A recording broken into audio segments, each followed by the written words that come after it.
अस्सलाम वालेकुम students. Previous lecture में हमने डिस्कस किया था about the high level languages and the low level languages.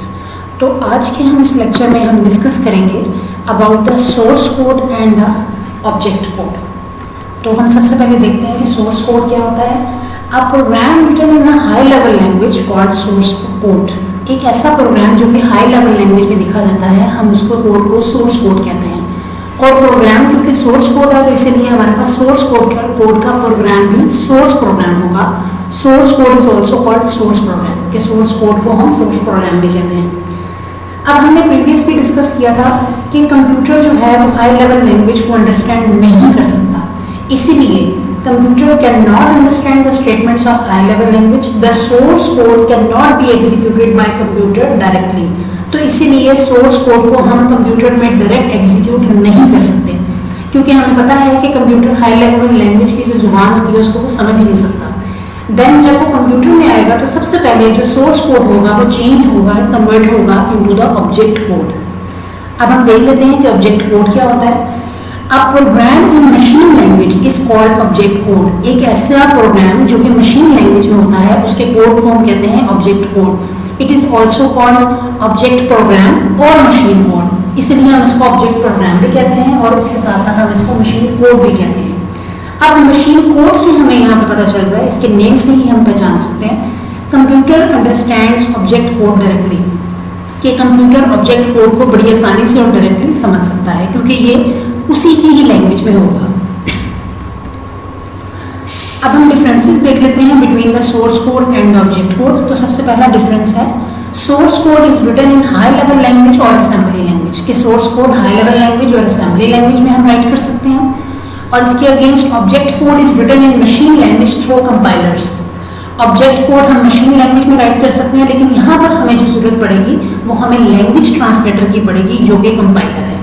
अब ये कंपाइलर क्या होता है, ये हमारा अब नेक्स्ट टॉपिक है। इसके बाद नेक्स्ट इसमें डिफरेंस है source code is easy to understand, कि सोर्स कोड को समझना आसान होता है, लेकिन object code is difficult to understand. Object code को अंडरस्टैंड करना खासा मुश्किल होता है। Source code is easy to modify. अगर हम सोर्स कोड में चेंजेस लाना चाहते हैं तो हम उसको इजीली मॉडिफाई कर सकते हैं, लेकिन object code is difficult to modify. Object code में अगर हमने कोई मॉडिफिकेशन लानी है, कोई चेंजेस लानी है, तो फिर उसके अंदर वो मॉडिफिकेशन करना मुश्किल होता है। Source code contains fewer statements than object code. Source code को जब हम स्टडी करते हैं तो उसमें हमारे सामने फ्यूअर चंद एक स्टेटमेंट आती हैं, लेकिन object code contains more statements than source code. लेकिन ऑब्जेक्ट कोड के अंदर सोर्स कोड की निस्बत जो स्टेटमेंट्स हैं वो ज्यादा होती हैं। तो these are the 4 differences between the source code and object code. ये आपका बड़ा इंपॉर्टेंट शॉर्ट क्वेश्चन है, प्रीवियस बोर्ड पेपर्स में ये बार बार आ चुका है, इसीलिए आप इसको बुक से रीड आउट करके यहीं पर प्रिपेयर कर लें। नेक्स्ट हम देखते हैं language translators. Language translator is a program that translates a program of high level language और assembly language into the machine code. अब जब हम लोगों ने एक हाई लेवल लैंग्वेज में प्रोग्राम को ट्रांसलेट करना होता है, या असेंबली लैंग्वेज है उसमें प्रोग्राम है उसको हमने ट्रांसलेट करना है मशीन कोड में, तो यहाँ पर हमें जरूरत पड़ती है ट्रांसलेटर्स की। आई एम रिपीटिंग दिस कि अगर हमारे पास अगर लैंग्वेज ट्रांसलेटर की हमें जरूरत पड़ेगी तो तब पड़ेगी जब हमने ट्रांसलेट करना है। अगर एक ऐसा प्रोग्राम है जो कि हाई लेवल लैंग्वेज में है या फिर वो असेंबली लैंग्वेज में है, अब हम इस प्रोग्राम को चेंज करना चाहते हैं into the machine code, then we will use language translators. Language translators को हम लैंग्वेज प्रोसेसर भी कहते हैं। Every computer language has its own translator. हर कंप्यूटर लैंग्वेज का अपना ट्रांसलेटर होता है। Computer understands only machine language. Computer सिर्फ मशीन लैंग्वेज को समझता है। ये हमें बार बार हम इसको रिवाइज कर रहे हैं। A program written in high level or assembly language cannot be run on a computer directly. अगर एक ऐसा प्रोग्राम है जो कि हाई लेवल और असेंबली लैंग्वेज में लिखा हुआ है तो कंप्यूटर उसको डायरेक्टली रन नहीं कर सकता। It must be converted into the machine language before execution. तो सबसे पहले ये चेंज होगा मशीन लैंग्वेज में और फिर ये उसके बाद एग्जीक्यूट होगा। अब 3 टाइप्स हमारे पास ट्रांसलेटर्स की होती हैं। Number 1 is compiler, second is interpreter और थर्ड वन इज असेंबलर। अब हम इसके बारे में देख लेते हैं। A compiler is a program that converts the instruction of a high level language into the machine language as a whole. Compiler की प्रॉपर्टी ये है कि ये कन्वर्ट करता है, अगर कोई इंस्ट्रक्शन हाई लेवल लैंग्वेज में लिखी हुई है तो वो मशीन लैंग्वेज में ये चेंज कर देगा और ये एज अ होल पूरे प्रोग्राम को चेंज करेगा। A program written in high level language is called source program. ऐसा प्रोग्राम जो कि हाई लेवल लैंग्वेज में लिखा होगा उसका प्रोग्राम सोर्स प्रोग्राम होगा। The compiler converts the source program into the machine code. अब कंपाइलर उस सोर्स प्रोग्राम को कन्वर्ट कर देगा मशीन कोड के अंदर। The machine code program is called object code. The object program can be executed many times. जो machine code programme है वो ऑब्जेक्ट प्रोग्राम होगा। अब ये जो ऑब्जेक्ट प्रोग्राम है एक दफा ये चेंज हो चुका है, अब हम इसको बहुत बार जब भी हम चाहेंगे हम इसको एग्जीक्यूट कर सकते हैं। अब हम वर्किंग देख लेते हैं कंपाइलर की। कंपाइलर वर्क कैसे करता है कि एक सोर्स प्रोग्राम था, ट्रांसलेटर यहाँ पे यूज हुआ कंपाइलर। अब कंपाइलर की मदद से ये सोर्स प्रोग्राम चेंज हो गया into the object program. The compiler checks each statement in the source program and generate machine instruction. Compiler her statement को देखता जाएगा और उसके बाद वो machine instruction को generate कर देगा। Compiler also checks syntax error in the program. कि अगर कोई syntax error program के अंदर है तो compiler उसको भी detect कर सकता है। Next अब हमारे पास है interpreter. Interpreter is a program that converts one statement of a program into machine at one time. अब interpreter ये करता है कि इसमें एक statement लेनी है और उसको फिर वो उस टाइम पे चेक करेगा। It executes this statement before translating the next statement of the source program. एक statement चेक करने के बाद फिर वो next statement पर जाएगा। अब यही डिफरेंस है हमारे पास कंपाइलर और इंटरप्रेटर में कि compiler as a whole checking कर रहा है लेकिन इंटरप्रेटर उसको स्टेटमेंट बाय स्टेटमेंट चेक कर रहा है।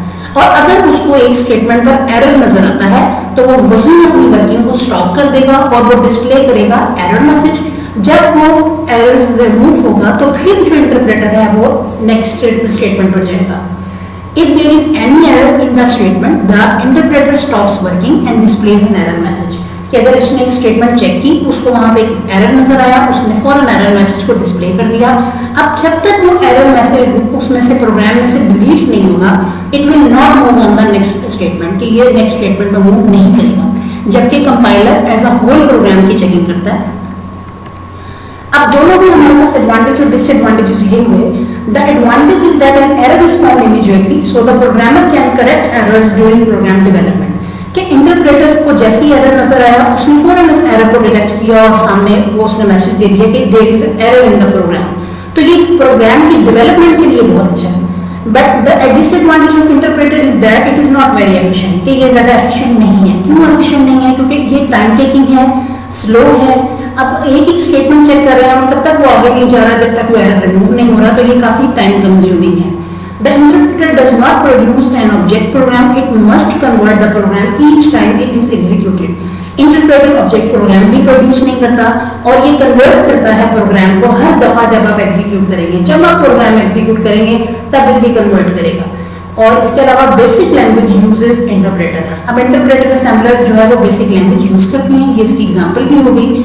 ये भी हमारे पास इंपॉर्टेंट शॉर्ट क्वेश्चन है, इसको भी आप अच्छी तरह प्रिपेयर करेंगे। नेक्स्ट अब थर्ड वन हमारे पास टाइप है assembler. An assembler is translating program that translates the instruction of assembly language into the machine language. Assembler भी हमारे पास एक ट्रांसलेटिंग प्रोग्राम है that translates the instruction of assembly language into the machine language, जो कि assembly language machine language में change करती है। असेंबलर और कंपाइलर का फंक्शन सिमिलर है, लेकिन अब हम यहाँ पे ये देख रहे हैं कि असेंबलर जो होता है वो स्पेसिफिकली डेवलप्ड है by the assembly for the assembly languages. तो असेंबलर जो है वो हमारे पास किसमें है? असेंबली लैंग्वेज को ट्रांसलेट करेगा और वो इसमें चेंज करता है, ये चेंज करता है मशीन लैंग्वेज को, मशीन लैंग्वेज के अंदर चेंज कर देता है असेंबली लैंग्वेज को। तो ये हमारे पास 3 टाइप्स ऑफ ये हमारे पास ट्रांसलेटर्स थे। तो ये ट्रांसलेटर्स जो है वो हम अपनी अपनी ड्यूटीज को परफॉर्म करते हैं। अब इसका एक डिफरेंस हम देख लेते हैं that there are differences between compiler and interpreter। तो सबसे पहला जो हमारे पास डिफरेंस है, compiler convert program into the machine code as a whole, कि कंपाइलर कन्वर्ट करता है लेकिन वो एज अ होल कन्वर्ट करेगा। Interpreter convert the program into the machine code statement by statement, और इंटरप्रेटर स्टेटमेंट बाय स्टेटमेंट ले रहा है। Compiler create object code file, compiler object code file जो है वो क्रिएट करता है। Interpreter does not create object code file, interpreter जो है ऑब्जेक्ट कोड फाइल क्रिएट नहीं करता। Compiler converts the high level program that can be executed many times, कि कंपाइलर ने एक दफा कन्वर्ट कर दिया, अब आप उसको बहुत दफा यूज कर सकते हैं, एग्जीक्यूट कर सकते हैं। Interpreter convert high level language each time it is executed. Interpreter जो है वो जब भी एग्जीक्यूशन का टाइम आएगा तो वो कन्वर्ट करेगा हाई लेवल प्रोग्राम में। Program execution in the compiler is so fast. Compiler के अंदर एग्जीक्यूशन बहुत तेज होती है, बट इंटरप्रेटर में प्रोग्राम एग्जीक्यूशन स्लो होती है, काफी टाइम कंज्यूमिंग होती है। Compiler display syntax error after compiling the whole program. Compiler syntax error display करेगा but after the compiling the whole program, पूरे के पूरे प्रोग्राम को कंपाइल करने के बाद में। Interpreter displays the syntax error on each statement of the program. लेकिन इंटरप्रेटर क्या करेगा कि ये सिंटैक्स एरर को डिस्प्ले करेगा, लेकिन हर स्टेटमेंट, प्रोग्राम की हर स्टेटमेंट के ऊपर। तो ये हमारे पास डिफरेंसेस हैं between the compiler and the interpreter. ये भी आपका एक बड़ा कंप्लीट शॉर्ट क्वेश्चन है, बड़ा इंपॉर्टेंट शॉर्ट क्वेश्चन है। ये आप इसको रीड आउट करें, सारे के सारे लेक्चर को आप अपने बुक से और इधर ही इसको प्रिपेयर कर लें, ताकि आपकी एग्जाम्स के पॉइंट ऑफ व्यू से प्रिपरेशन अच्छी हो सके। तो इसके बाद जो है वो नेक्स्ट हम इंशाल्लाह जो नेक्स्ट टॉपिक है वो हम कल के लेक्चर में डिस्कस करेंगे। आज के लिए इतना ही होगा। अल्लाह हाफ़िज़।